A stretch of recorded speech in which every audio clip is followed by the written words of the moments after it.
Magandang araw po sa inyong lahat. Welcome po sa Juan Katawa. Sanya Lopez, nag-Palacio Tour ngayon.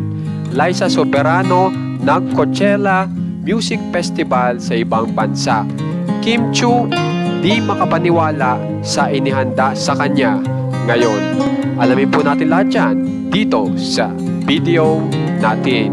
Dito po muna tayo kay Sanya Lopez kung saan ay ipinakita po ni Sanya Lopez yung castle na pinuntahan niya at sa ibang bansa po yun. At pumunta po siya sa Japan kung saan ay ang ipinapakita niya po dito ay itong Nagoya Castle. Okay, yung Nagoya Castle. So, panoorin po natin.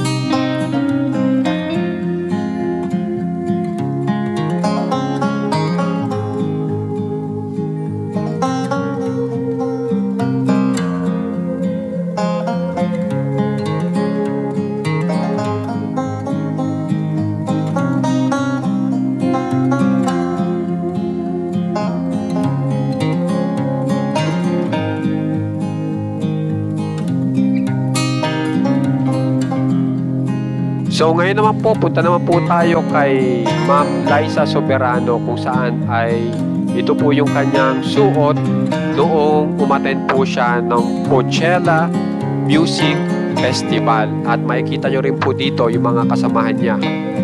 Panoorin po natin.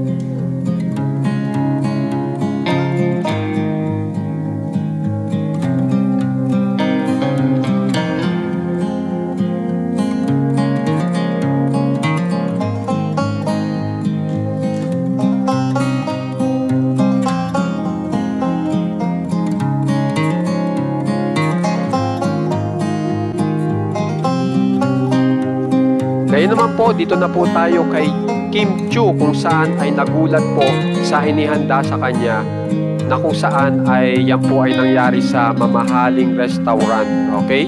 So, panoorin po natin na talagang wintang na wintang si Kim Chiu nang inihanda sa kanya itong kanyang kakainin. Tingnan niyo naman po kung gaano kalaki yung kape. Yan. Yan po. So, tingnan nyo naging reaksyon niya.